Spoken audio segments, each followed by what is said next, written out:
Hi there. Are gift cards something that you give as gifts instead of going out and purchasing something that possibly they might take back? This way, at least they get something that they truly do want. Um, what I think I wanted to do for you was I wanted to give you a very simple pattern for one. So today we're going to do a gift card holder, and it's a very simple one. So this one you can adapt to any type of a card. I've actually made quite a few of these gift card holders. So this is the card that we're actually going to make.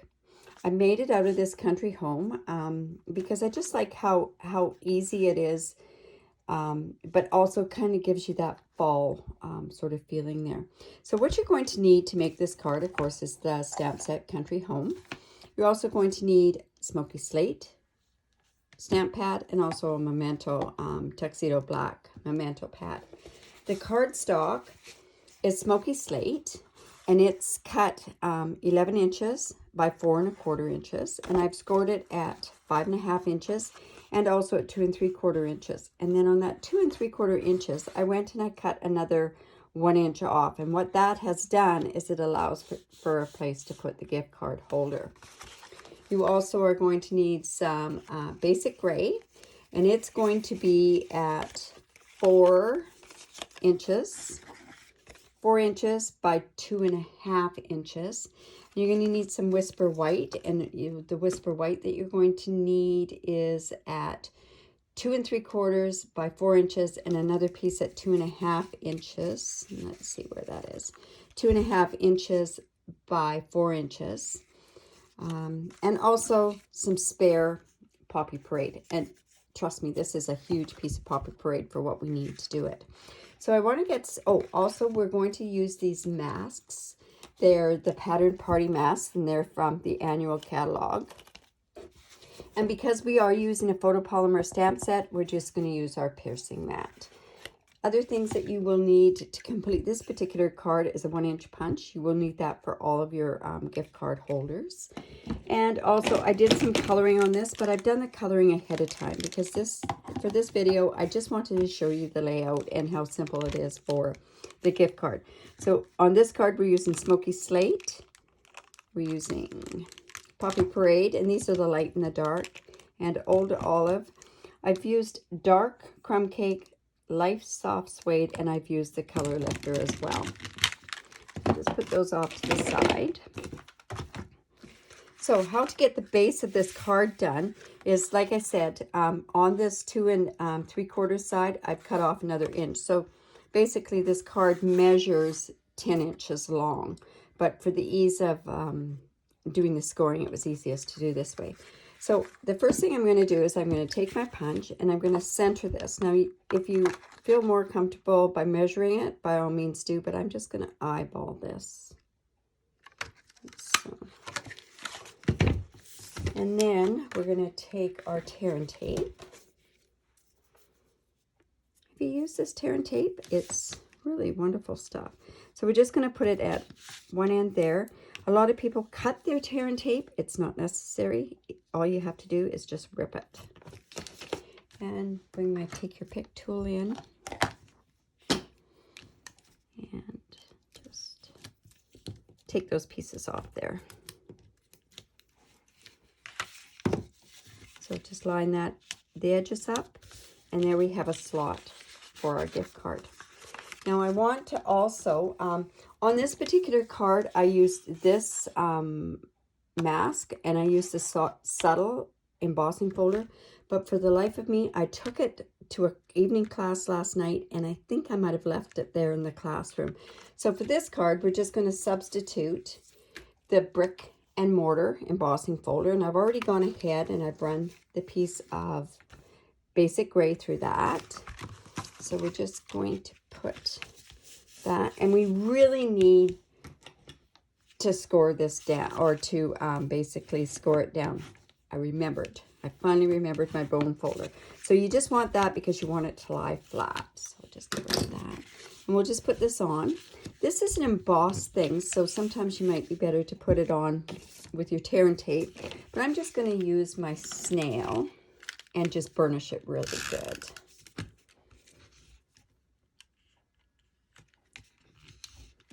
maybe I won't be. Oh, it looks like it got stuck on there. There we go. And I'm just going to layer this onto the front.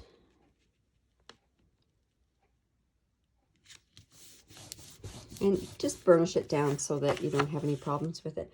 And because I used this brick and mortar, I'm going to actually bring in this that looks like brick, this mask, and we're going to just sponge with that. Now, a lot of times what's best to do is to actually tack it down so that it doesn't move, but I think I can hold it in place. So I'm going to give that a try. So I'm just going to use one of my Stampin' sponges. And I just did this lightly because I don't want it to be really, really dark. I just want kind of a subtle effect with it.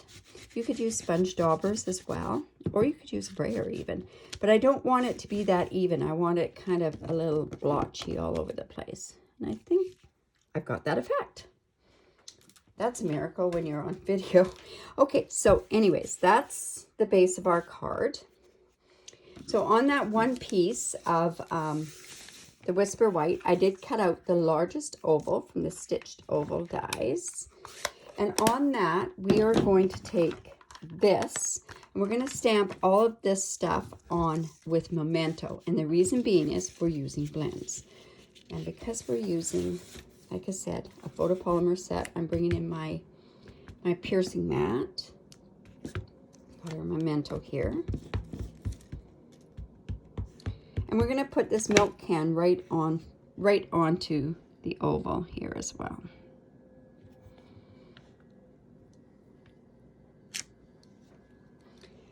And then I have this spare piece here. And anybody that knows me knows that I love to fussy cut. So we are going to fussy cut this out.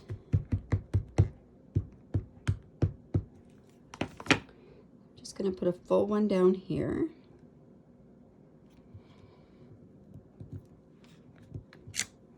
Like so. And then I just want this little piece right here. I don't know, to me it looks like an avocado, but I'm not sure what kind of a flower that is. And I just want that part because I'm going to cut that again. So I'm just going to put that up there. Okay. So that's that. And then also I'm taking that Memento Black, and on here I wanted this to be a thanks and a grateful type card. So I've got the thanks here, and we're going to also use this circle die. And the beauty of this is that it's photopolymer and we can actually see right through it. So just going to go like this. And this is the one I was talking about. We're just going to see if I can get that on there. There we go. And yes, I'm fussy cutting this as well. We used to have an oval punch, which would have really been helpful to do that. So we've got that. And now I also want to put this saying on there. So grateful for someone like you in my life.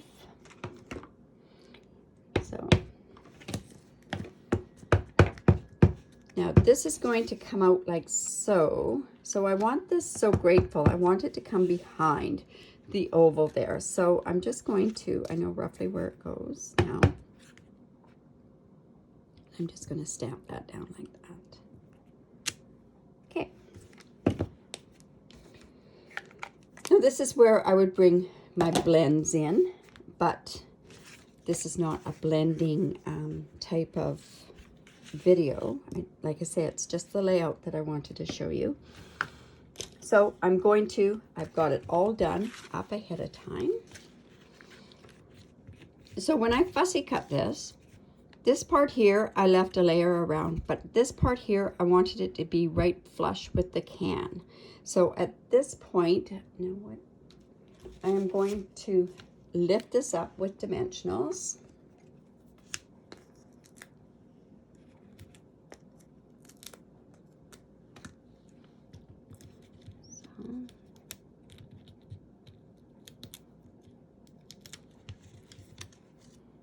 Let's get this out of the way. I needed that piece there too. Now, So I'm just going to put this on here like this.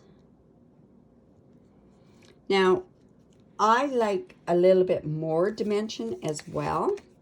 So I cut out, like I say, that other piece of this plant. I wish I knew what it was. If anyone knows what it is, leave a comment below. That would really, really help me out here. So I'm just going to take a picture.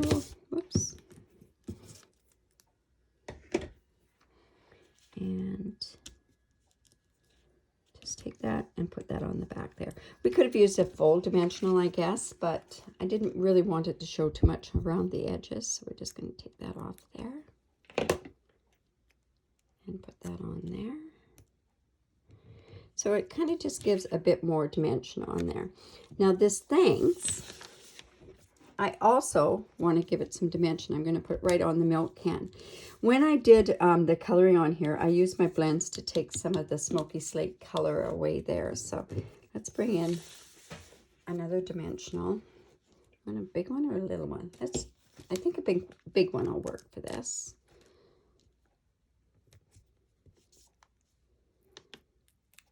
Just put it on there like so. Oh, and one other thing that I did want to do was I wanted to sponge around here because to me it was just too stark white. So I might have to bring that ink back in.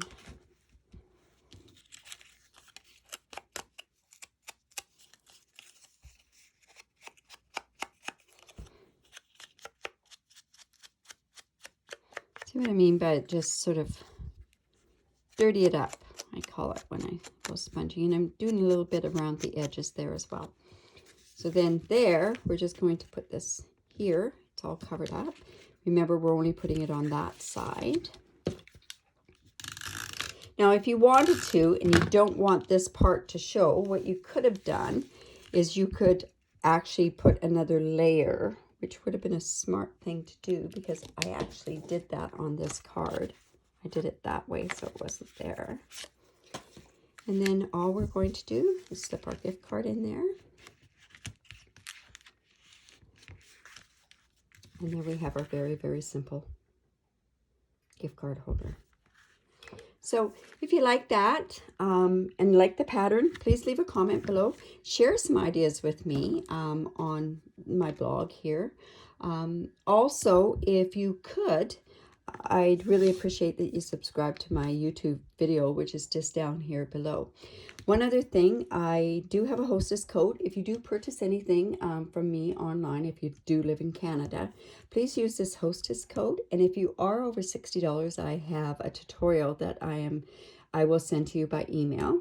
And this month it's the Perfectly Plaid bundle that I'm giving away. So like I say, I really appreciate it if you would subscribe to my video. Thanks for stopping by. Bye for now.